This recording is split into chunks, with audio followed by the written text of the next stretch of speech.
All right, with any luck, we're going to get through documents 251 to 300. This is part 2 of that series. So if you haven't seen it, go back to part 1, then go back to the part 1 of the ones before that, and then part 1 of the parts before that, and then back. You got to go a long ways back if you want to start all of the document reviews. There's been like 12 hours of this. So let's dive right back into it and see if we can move through this at a timely fashion and finish it up in hour 2. All right.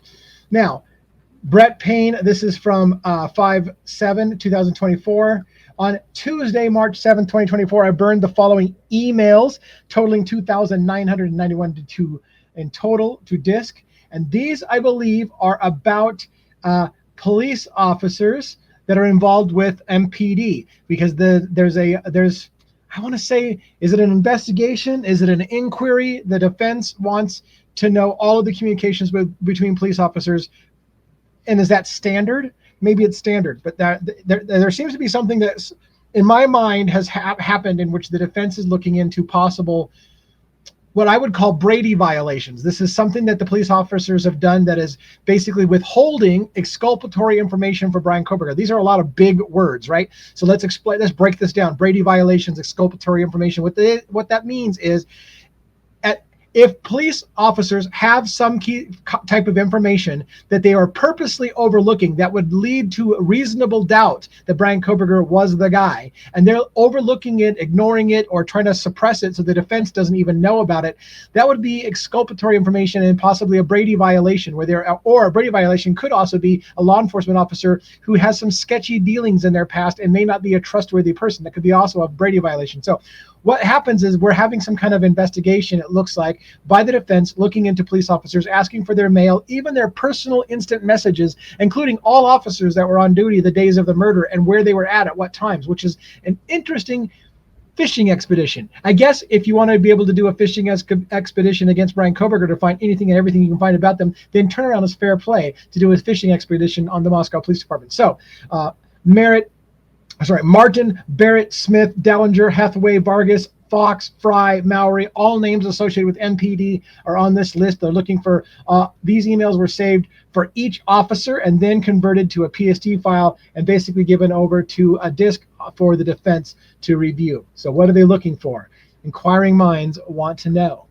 Brett Payne on 5/10/2024. Now on Wednesday, May 8th, 2024, I was notified by the Latah County Prosecutor's Office, that's Bill Thompson's office, that the audio portion of my interview with a certain person by the name of CT or OT, again, they clip it off so you can't tell, but it's probably CT, did not appear to be working. So there was an audio file provided to the prosecution, it looks like, maybe also to the defense, that the audio wasn't working. So this person did not appear to be working as it was provided, or the audio was not working that was provided to them. So evidence custodian so-and-so also stated that he could not get the audio stream to work on his recording. I logged in to ExecQVision, which is a program apparently they use, the program used to record the interviews at MPD, to ascertain why the audio stream did not get downloaded. After attempting to re-download the interview, I learned the audio recording for the interview did not work. I reviewed the footage and could not see where I flipped the audio switch on prior to the interview. In addition, I ensured both audio and video streams were downloaded for the duration of the interview. However, it appears the microphone recording system did not get function and did not record any audio for this interview. Now, again, you would think that leads to suspicious things, but you guys know my dumb ass has left my microphone in the drawer next to my desk. By the way, that's not to hide anything that I'm doing. For those of you suggested, if you got nothing to hide, why do you put your microphone in the drawer beside you? God damn it.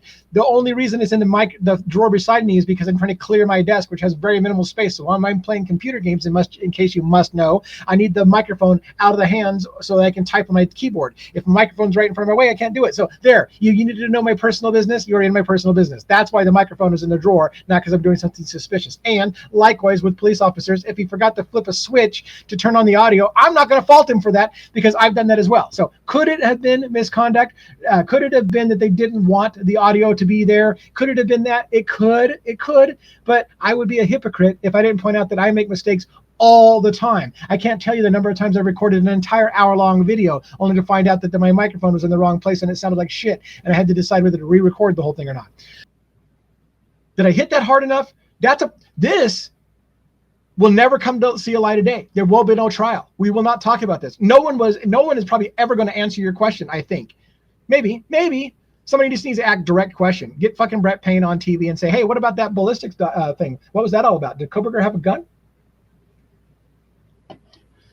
Brett Payne, 5/28/2024. On Tuesday, May 28th, 2024, I contacted JD.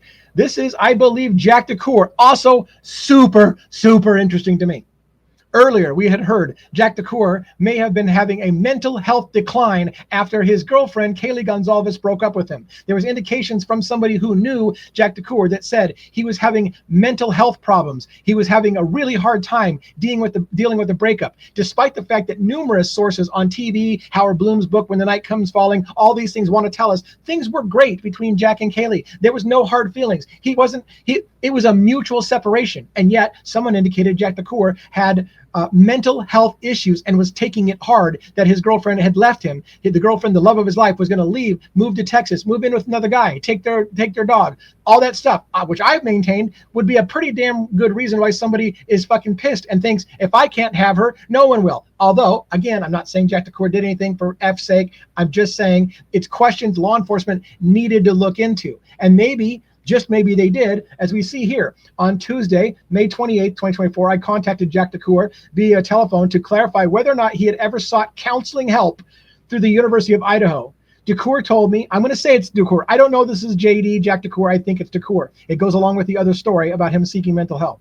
So I asked him if he ever sought help through the University of Idaho. DeCour told me the only support he ever sought out was academic help due to his difficulties with academic testing. So he says he's seen a counselor, but he's only seen it about testing, maybe test anxiety. Maybe that's what it is. DeCour told me he did not seek any mental health or emotional counseling prior to the homicides. He only sought help for private counseling services after the homicides occurred. So DeCour is saying, no, the rumors you've heard that I was having mental health issues and was having a decline after she broke up with me right before the murders, those are not true. I had no problems. The only time I sought counseling was after the murders. Is that true? We've got a witness who said they saw Jack DeCour at a mental health type facility seeking mental health, and that other people, I think, indicated he had declining mental health issues. But he tells officers, absolutely not. I had no problem. Her and I were fantastic. The fact that she was sleeping with other guys didn't bug me at all. No problem. We're tight. Brett Payne, 5/28/2024. On Tuesday, May 28th. And by the way, just to backtrack on that, Jack says, nope, I didn't do it. That's the end of that discussion, end of inquiry. We checked him out. We asked Jack if he had any mental health issues. He said no. We moved on. That might have been, folks, just as all that was needed to clear Jack DeCour. Hey, were you upset about your girlfriend leaving you? Nope. Okay. Sounds good. On Tuesday, May 28, 2024, I was notified by the City of Moscow IT manager that the last batch of MPD emails, Moscow Police Department emails, had been converted to PDFs. Those emails were from employees who worked for Moscow Police Department at the time of the homicides, but left MPD in subsequent months. This is important, folks. Somebody is looking into an investigation of somebody who was in law enforcement, who worked in law enforcement when the murders happened, but has now left the force. Why are they interested in that kind of individual? What does that suggest to you? We're looking into police officers or people who worked for the police department who were there on duty or in the police department when the murders happened and then left afterwards. And we want to get emails from those individuals because we're interested in something about that. Why would they be interested? I downloaded the emails from the City of Moscow's email archiver by searching the emails and blah, blah, blah. But they were looking specifically, starting on 11/13, personnel. They were looking for personnel that was starting on the day of the murders. They're looking for Casey Green, Elijah Flaherty, John Lawrence, John Kimberlin, Justin Dean, Roger Lanier. That name sounds familiar. I copied these files to a CD. So those are some individuals and some officers who no longer work with the force after the murders, and now they want to get their emails and find some things. What does this suggest? Anything? Or is it just, hey, we're just curious what people who used to work here thought about the crime? Brett Payne on July 2nd, 2024. weather data, and all this race basically is weather data reports to check out Brian Koberger's defense team alibi that he was out stargazing that night, where they come back, they do some software looking at it. I'm not even going to read it on screen. It's not all that important, suggesting that it was basically right here. This information appears to show that the sky was overcast. Appears to show that it was overcast. By the way, even on overcast nights, you can see things. So this idea that your sky appears to be overcast then turned out to be the clouds were that the sky was cloudy that night and he couldn't have seen anything.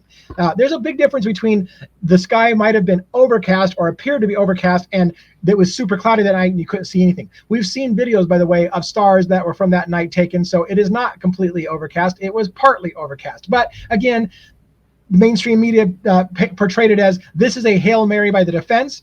There's no way he was stargazing. It was cloudy that night, or at least partly cloudy, and you can't see stars on a part of the cloud at night.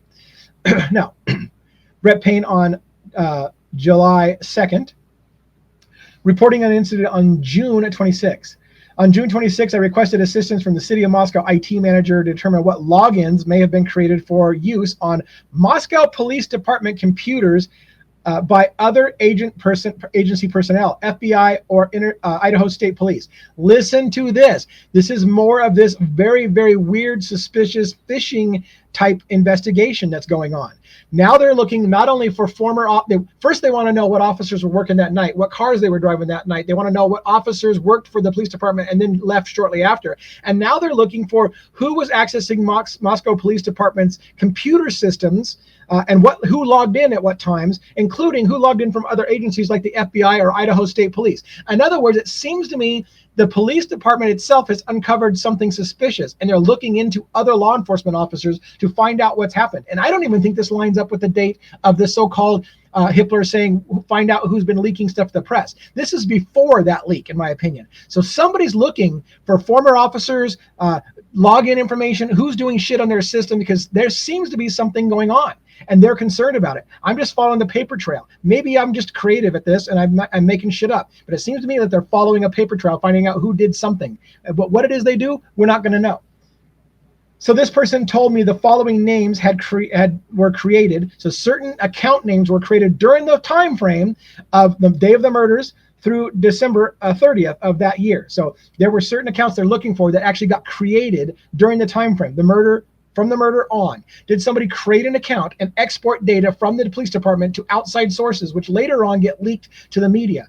That's what I'm kind of like, what's going on? They're looking for something. Who created accounts? How did the information get out of our police department? This person told me numerous MPD computers have been rotated out since that time frame, and the drives for those computers have been wiped clean. Now, before you start going down the conspiracy rabbit hole, of course you wiped your computer clean. You don't want to show any trace of everything. Again, rotating old computers out is a standard business practice for any industry, police and law enforcement, school districts, anything. You get computers, you're constantly rotating your stock out. Computers get old, you move stuff around. It's not necessarily a sign of anything nefarious that some of the computers involved in this investigation have been wiped clean. Not necessarily. In other words, it's standard business protocol, and you can chalk it up to that, even if it wasn't legitimate. Anyways, so I requested this person access those username accounts, the specific usernames, and make sure that there was nothing case related on them.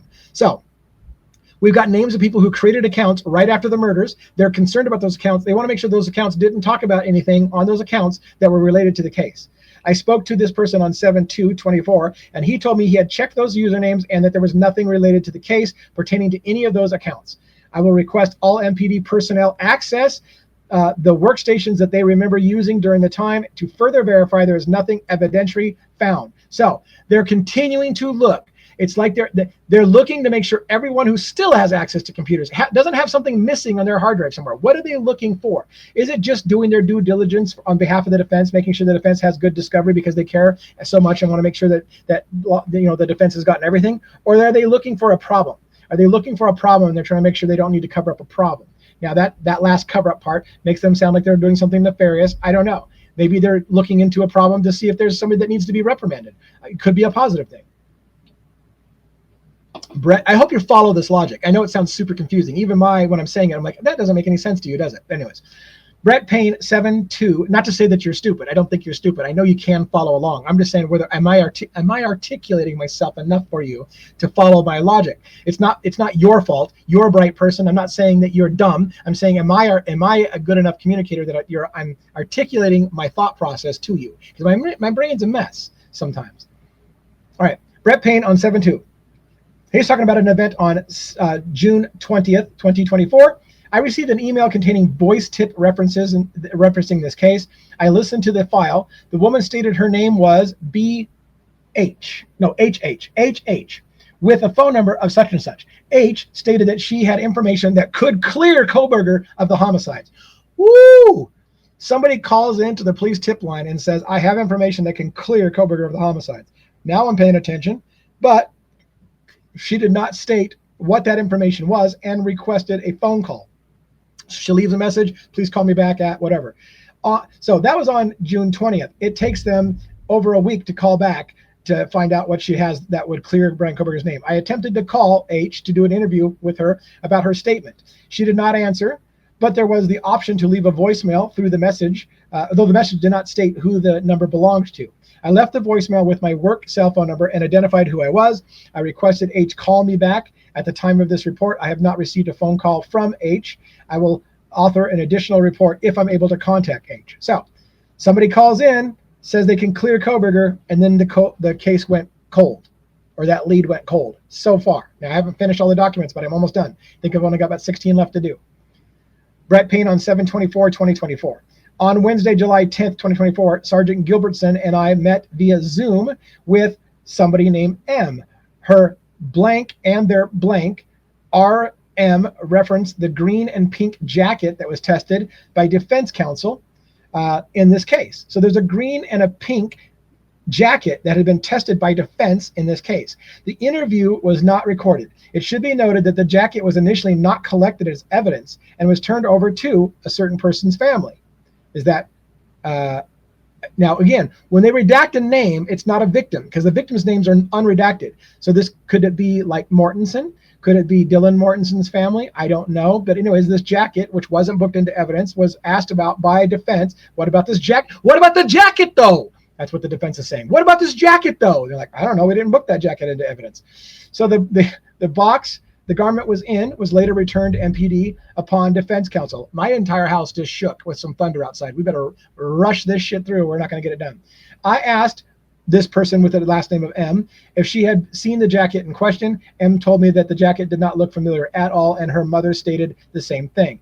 M told us it was not uncommon for other sorority members to come to the house and leave their clothes to use later, but she said that she did not remember seeing the jacket. So it was a pink and green jacket left inside the 112 King Road residence that wasn't collected as evidence, but the defense wants to know, what about this jacket though? What about the jacket though? All right. M did not have any information on the jacket, so we ended the interview. There you go. What about the jacket though? I don't know. It's not related. Moving on. Somebody was interested. I just don't know where that came from. Brett Payne, 7/25/2024.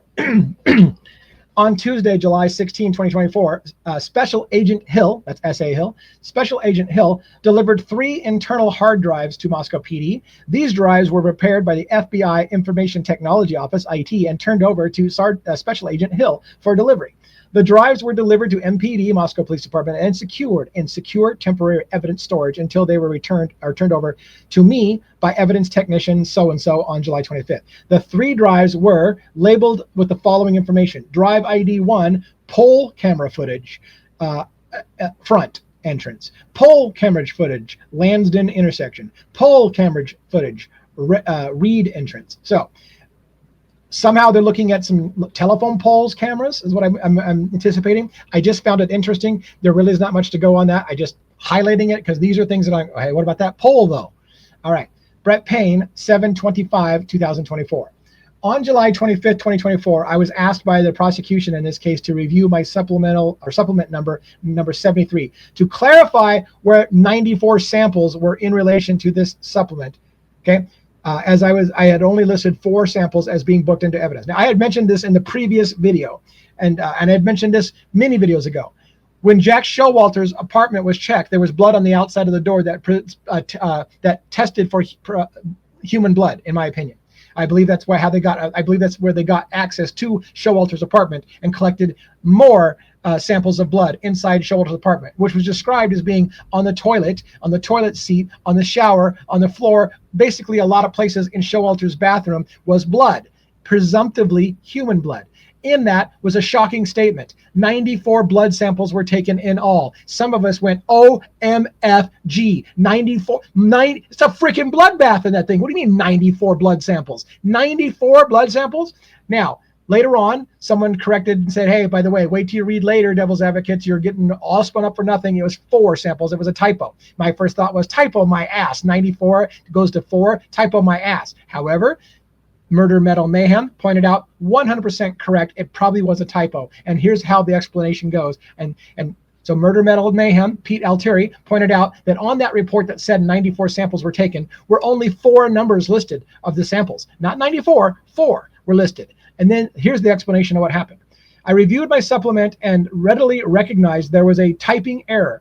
The sentence reads, in addition, there were more blood spatter spots on the wall on the entry into the living room. Samples of each were located, 94 in all. And Idaho State Police Detective Talbot took photos of the residents. The error occurred when I typed 94 in total. This was supposed to read left paren, number 4 in total. I failed to hold down the shift key to select the parentheses on the N key, which resulted in a 9 being typed instead of the left paren. Look on your keyboard, clear as day. 9, it shares the left paren. So left paren, right paren, when you're putting a number in parentheses, quantity, common way to distinguish a quantity, you put left paren, 4, right paren. So instead of hitting the shift key, and he's in a hurry, he forgot to hit the shift key, typed in the left paren, which became a 9, and it became 94 samples. I fucking believe that. I believe that. That's what happened. Now, that does not exclude if you have 4 blood samples of human blood, some on the door, some inside the house that were collected, whose blood is it? It does not ask that. And even if, because I don't believe in any world that it's the victim's blood, because the victim's blood wasn't tracked outside the house, or at least they didn't look for it. But it seems like the victim's blood was not tracked outside the house. So I doubt if even if Showalter was involved, he did not track blood back from 1122 King Road residence to his apartment. I don't believe that. So therefore, I don't believe the 4 samples personally are any blood of the victims. What I do suspect that it probably is Showalter's blood itself, that he had cut his hand or had some kind of cut on him and was bleeding, and that's the blood. And while that could be easily expressed, oh yeah, I nicked myself shaving, we're done with that investigation, one would just ask, if you're doing proper police work, is there any other explanation why you've got a cut, why you're bleeding? And by the way, why the fuck aren't you home? Where are you at? Did he leave for a couple weeks right after the murders? That's what I've been told. I can't seem to verify whether he left or not. His sister said no, he never left the country. But do we have any document yet that says Showalter was in town talking to police a day or two after the murders? Or is it only a phone call that we don't know where exactly Showalter was calling from? I want to know. All right. The sentence was meant to read basically 4 in total. It became 94 in total. I get it. I understand it. I actually believe it, just for the record. Brett Payne, 7/30/2024.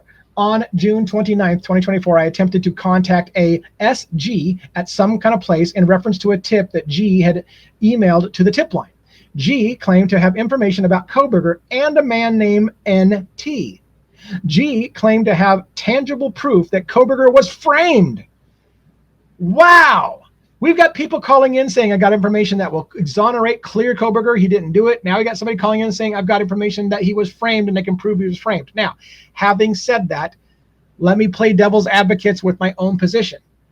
People who believe that Brian Kohberger didn't do it alone, and I was one of them as well. And when I say one, I don't even mean that in past tense. I still believe Brian Kohberger probably didn't do it alone. I still believe that the evidence suggests more than one person did it. I still have more questions than I have answers, and I don't think it's as simple as the prosecution wants us to believe. But we won't have a trial, so we'll never know. So at some point, I have to shut the hell up. I still don't believe, however, it was one person alone. And I would like to be able to get proof of that. I would like to be able to put that to bed. So when I say that I was one of the people who believe there's more people involved, I still kind of believe that there was more people involved. But the point being is that some of the people who were in Brian Kohberger's defense were losing their ever-loving minds and convinced that he was innocent and wanted to help him walk. And so I don't suspect, or I don't doubt that people are calling in fake tips. Brian Kohberger's innocent. Brian Kohberger's innocent. And they probably called the police and said the same thing, one of which didn't even return the call. Hey, I've got I've got proof he's innocent. They call back, never hear from them again. This person says, hey, I can prove he was framed. Where does that go? Well, they left a voicemail, did not receive a return phone call. I attempted to call them again. Upon calling, someone answered the phone and did not say anything and hung up quickly. I could speak, or before I could speak. At the time of this writing, I'm unable to contact G and will investigate further. That probably became a dead lead too. Hey, I've got something that proves Brian Koberger didn't do it. They tried to reach out like they should to follow up on that. Okay, we're listening. And then these people chicken out because they either know they don't have anything, they're just blowing smoke up their ass, or some other wilder conspiracy. Brett Payne on 7:30. We're looking okay on time. We're going to push this through in the next 30 minutes. On Tuesday, July 30th, 2024, I contacted TJ from Clarkston, Washington. Jay had emailed a tip to Chief Dallinger saying that she had information about seeing Koberger the morning after the homicides. I called Jay and asked her to tell me what she saw. I did not record the conversation. Jay stated that she was in Clarkston on 11/13 at approximately 10 o'clock in the morning and went to the Albertsons there to pick up coffee and donuts. Jay said she had seen the University of Idaho alert on Facebook and she was standing in line and calling her boyfriend to tell him about it. That's when she said was at this point that she noticed the man in the front of her who she thought could have been Koberger.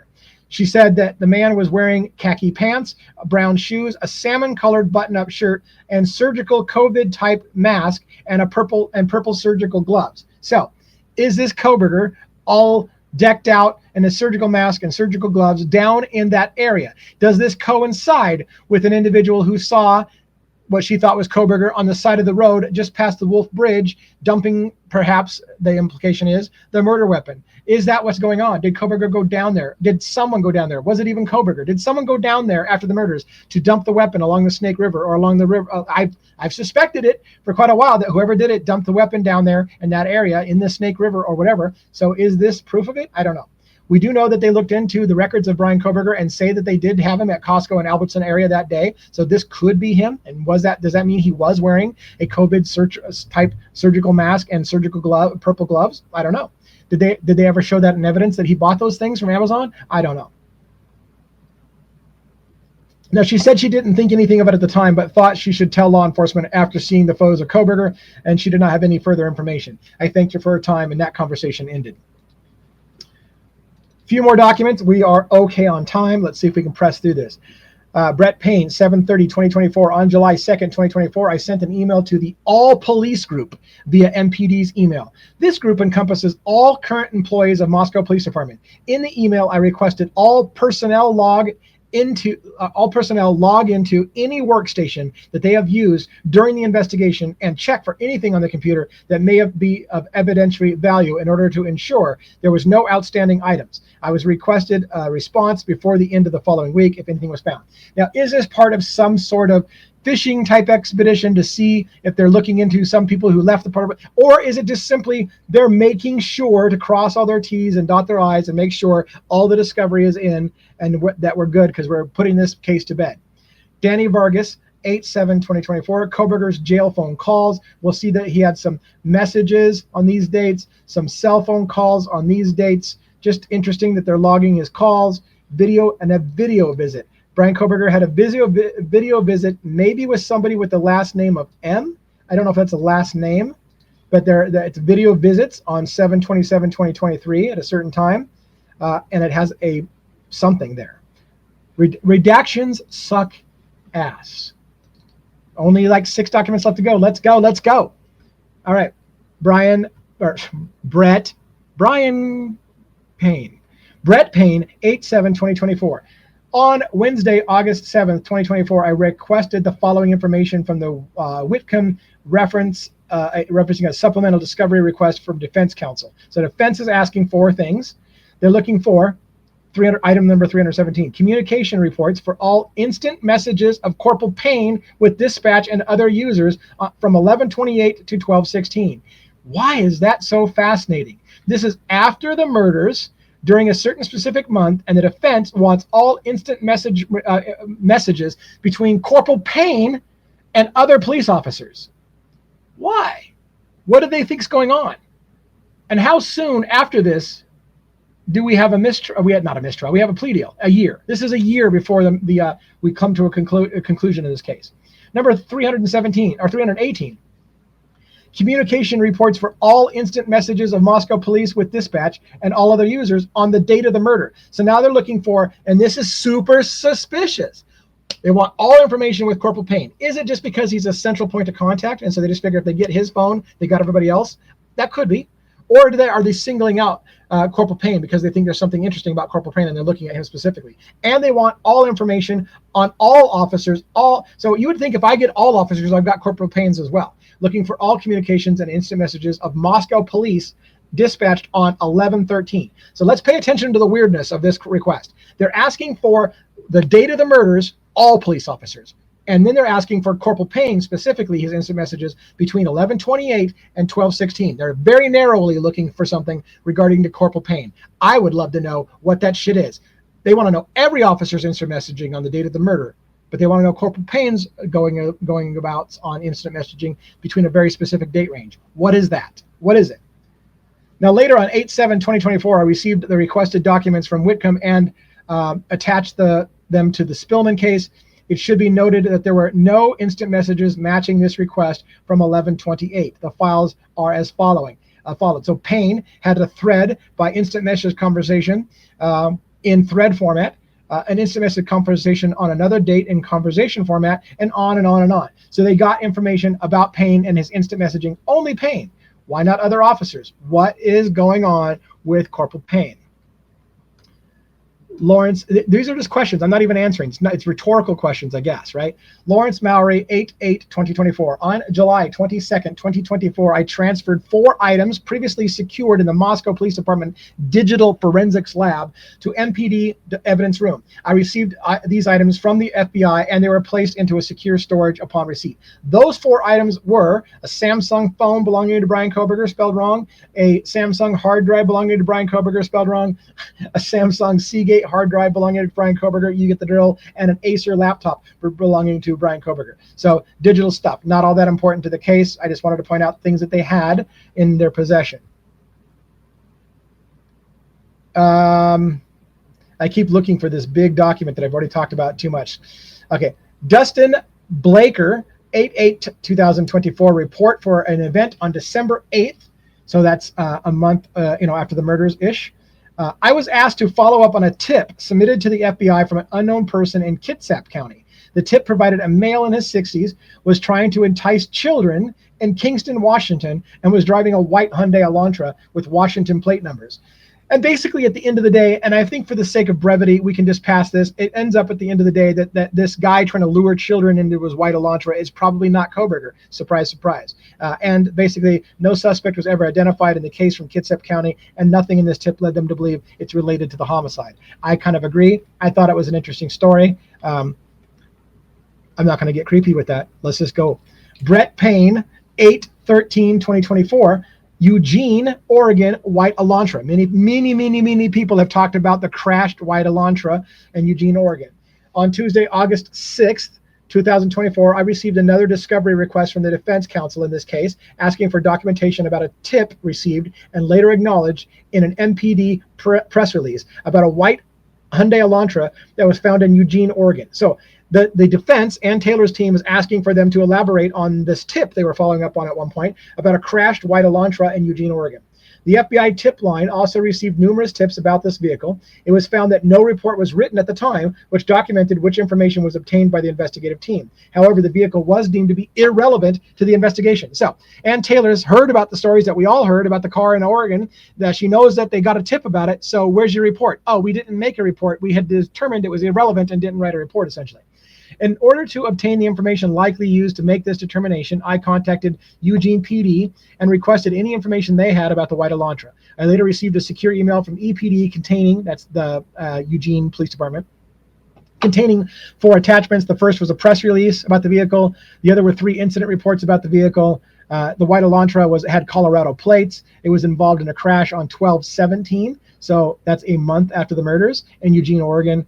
Law enforcement and fire responded to responded and contacted the driver. It was reported 2 other times. Basically, at the end of the day, it became that it was no longer, it wasn't related to the crime in Moscow, Idaho. And I think that's probably correct. Although a lot of you may know more about that car. People have asked me about that car over and over again. I didn't think it was relevant. The police department didn't think it was relevant. And if you guys convince me otherwise, I'll look into it. But again, what's the point? In some regards, we will never have an investigation into that. Never. So it could still be interesting to talk about. But anyways, Brett, 2 more documents. We're almost done. Brett Payne, 8/22/2024, Pullman Police Department. In order to request the following, so he basically emailed the support services manager for the Pullman Police Department in order to request the following information related to the case. All reports, videos, photographs, notes, and communication from Pullman Police Department regarding their involvement in this case, including but not limited to all records from Sergeant Chris Engel, copy of LUV's spreadsheet as referenced in Sergeant Engel's email to Pullman Police Departments. Holy shit. First thought is, wouldn't it be so nice if I can just submit a FOIA request and say, just blanket statement, I would like this sentence. I would like all information related to this case. All reports, videos, photographs, notes, communications, and police department recordings of all involved in this case, including but not limited to. I wish I could just do that and they'd be like, yeah, sure. But instead, they will probably make you play games. You need to ask specifically, what do you want? What day do you want? What are you looking for? Narrow that shit down. I would like to just do a blanket statement like this. I want everything. I want it all. Give it to me all. But even more interesting is why it says this. Regarding their involvement in this case, including, but not limited to, but certainly including, records from Sergeant Chris Engel. What are they looking at? What is defense interested in Chris Engel for? And copy of LUB's spreadsheet. What is Love's spreadsheet? As referenced in his email. So when I imagine, here's what happened. The defense asked for emails of all the police department's emails. In those emails, they noticed that Chris Engel, Sergeant Engel, had a reference in one of his emails to the Love's spreadsheet. And now the defense is saying, I would like to see, sir, the Love's spreadsheet you talk about in this email. What is going on there? Is it just a phishing? Is it just phishing and there's nothing going on there, or is there something?